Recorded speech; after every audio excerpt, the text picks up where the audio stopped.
In this video, we're going to talk about what makes for an effective SaaS product launch. I'm going to be telling you about exactly what your sales, customer success, marketing, and product team need to be doing in order to have an awesome launch. I've run tons of launches over the last decade, having been a part of a variety of different SaaS businesses, and these sorts of launches have resulted in hundreds of thousands of dollars in new revenue. And so by following along with some of these tactics and jotting down what may work for you and your business, you're going to hopefully be able to achieve the same results. The first team I want to dig into is the product team, because I think that if this team does not get their stuff together, then every other team is set up to fail. So in my opinion, when there's a big product release, it is on the product team in order to make sure that change logs are updated in the product, as well as communication is prepared for all the other teams. There's two key questions that your product team needs to answer before anything goes out to other teams, including the marketing team. And that is, what is the feature or set of features that are being released and how is it unique from your competition? The second question is,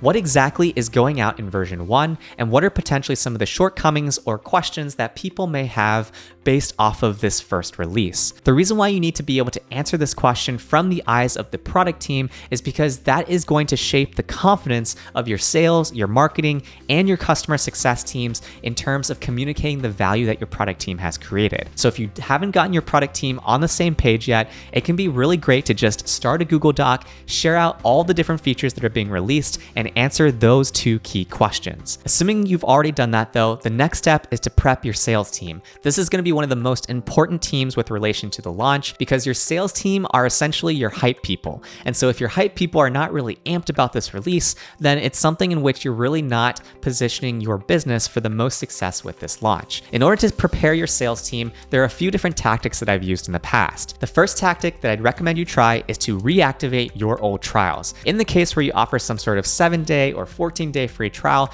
it can be great to reach out to these people and to reach out to them under the premise of this new product release. Typically, I like to position the product release as something like a seasonal thing where it might be the summer release, the fall release, or maybe even the winter release, but this can be a great way to reach out to people that have previously tried your product or service. The reason why you want to do this is because they've already demonstrated intent more so than potentially reaching out to cold prospects and hoping that they're interested in your release. And it can also give them a reason to potentially retry your product, because maybe you've released a new feature that was really the deal breaker for them the last time that they tried your product or service. So it's useful to create a 2 or 3 stage campaign inviting people to retry your product. What I recommend here is that you create an opt-in process. The reason why I say this is because I've tested just giving free trials to every single Expire free trial, as well as an opt-in process, and I've often found that the opt-in process can be significantly higher in terms of conversion percentage of the number of folks that actually become customers after that retrial. Aside from free trials, I recommend your sales team also pre-sell the feature release. A month or 2 before your big product release, I recommend that your sales team is already talking about these sorts of features. It can be really useful to have your marketing team prepare a simple slide deck for your sales team to screen share when they're on different calls with your prospects,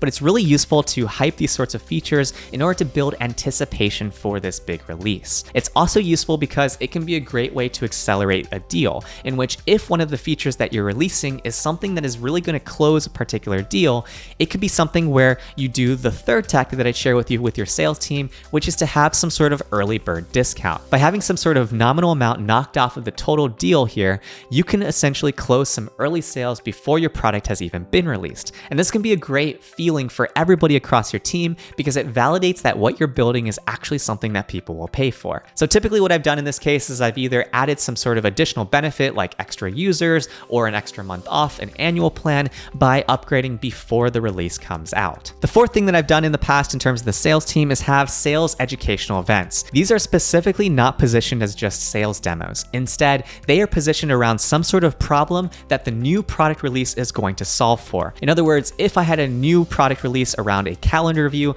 I would talk about some of the benefits of organizing your work in a calendar and then talk about the product release after I've talked about the different ways that people can solve this problem that they may have around their calendars. Notice the nuance there. By positioning your product in a very tactful way in these presentations, means you'll be able to re-engage past prospects effectively and then still get them excited about your upcoming launch. And then the last two things that I'd say about the sales team is that what you can do is you can schedule one-on-one quick calls to check in and update people and explain the sort of new feature releases that are coming up. Those have been really useful to rebuild rapport with prospects that have previously demonstrated a lot of interest. And then the second thing that I've also done is I've reworked demo flows, in which if I know there's a big product release coming up, I will work into our demo process a place where at least one of those new features is being featured by the sales rep. By starting to train your sales reps to talk about these new releases, you're really starting to expand out the scope of what they're going to cover in their sales calls, and it's going to lead to more sales for you because it'll mean that your prospects are getting even more value out of your product. All right, we've tackled a lot with the product team and the sales team and what they should do.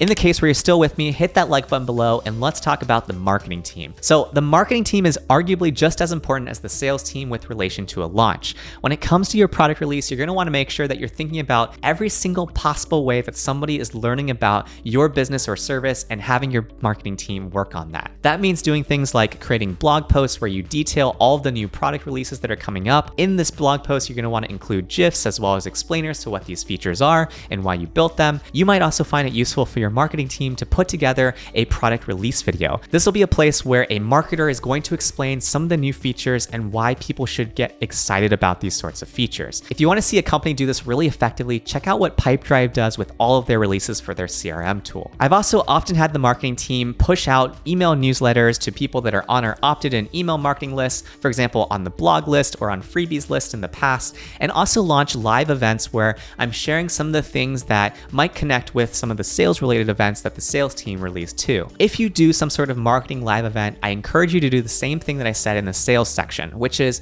to really focus on the sort of value or transformation that your new product release is going to have. Sell transformation as opposed to features, and that'll always get you a higher conversion rate from your prospects. What I also recommend you do is to work in some social media posts around your product release. Do it before it actually comes out, the day of the actual release that links to that blog post, as well as even afterwards. You'll often find that people often don't hear about product releases just in the first week or two, so don't be afraid to still be talking about your product release a month or even a few months after your initial release. When it comes to marketing, you're often going to be educating past the initial launch, and that means that you'll want to be working in a content strategy even 3 months or even 6 months after your initial release. Aside from a social media calendar, it can be also useful to spend some paid advertising with relationship to your launch. This can be a PPC campaign where you target people that have previously visited your site but maybe not created accounts yet, or it can be past expired free trials to really drive people towards those sales workshops or those general marketing workshops. And then the last thing I'd recommend with respect to your marketing team is that in the case where you have some sort of partner marketing effort out there, what I recommend is that you educate your partners on the upcoming release. This can be as simple as hosting 1 or 2 different mini training sessions to make sure that they know how to communicate the new value that your product is going to have. It can also be useful to line up some sort of giveaway here with your partners to get them and their email lists excited about this release. All right, we tackled 3 of the 4 teams. The last team that we need to talk about today is the customer success team. The customer success team can be an underrated team when it comes to product releases because one of their core focuses is often customer education. The first thing that I recommend your customer success team focus on is pre-sell the launch and start building a hype list. It can be really useful, for example, if they're running a weekly live customer workshop, to start talking about the features that are coming up and get customers excited and opted into being notified when the release drops. Aside from building a hype list, it can be useful as well to start planning a customer-only event. These are going to be events where you're going to want to have some sort of appreciation aspect to the event where you're going to thank the customer for them continuing to be a loyal customer of yours, but then also talk about all these exciting new use cases that experienced users of your product or tool are going to be able to experience now with the new release. Notice how this is a little bit different than the sales or the marketing events, in which what we're doing is we're thinking about what are some of those intermediate or advanced use cases that customers can now realize with this new feature. And then what you're going to find really effective here is to tie that sort of customer-only launch event to a giveaway or a launch-only offer. Typically, I'll work that into the very end of those live events because that can be a great way to really hook the customer on taking action today. In the past, I've offered an extra month off an annual plan, or I've even offered something where it's been like a 30-day money-back guarantee, where if the customer upgrades because they think they're interested in the new product release and they aren't satisfied for whatever reason, we will credit whatever they paid us to their original plan. So this way, it completely mitigates any form of risk to the customer in choosing to want to take part in this new product release and this upgraded package. The other things that can be useful for your customer success team to focus on are targeted in-app cues. This can be something like a post announcement where you share some of the things that the marketing team put together, as well as to create new onboarding tours of some of the new features in order to educate customers about what you've just released. The last two things I've had customer success teams do in the past is reach out to previously canceled or churned customers. These can be great customers to re-engage because it can be something where maybe they left your business because you weren't able to do the one thing that your feature release now does. It can be a great way to, again, reinitiate contact with people. And then the last thing I'd recommend your customer success team do is to do some targeted outreach. It can be really useful to take a look at some of your product usage stats and see exactly who are some of your super users or users that simply are going to get a lot of value out of this new release. From there, just invite them to the customer event and then convert them from that sort of giveaway or launch only offer that you've prepared. Overall, when it comes to your product release, I recommend that you try to start planning at least a month and a half in advance. At least 3 weeks out of your launch, start to have everything in place and start to be building that pre-hype. From there, when it comes to the launch, I recommend that you launch it for at least 3 to 4 weeks and then continue to work things over the next 3 to 6 months. In the marketing world, they say that it takes people 7 times of seeing something before they really understand or see it. And so keep that in mind when it comes to all the different things that your teams should be doing. Hopefully you got a lot of value out of this video. I made this video because I reviewed every single product release blog post out there and they're all trash. And so I wanted to share my exact experiences that I've found super effective in hopes that your product launch is even better. Hit that like button if you got value out of this video, subscribe for more content like this, and then check out my video over here where I dug into how I got 50 customer reviews on G2 in under a month.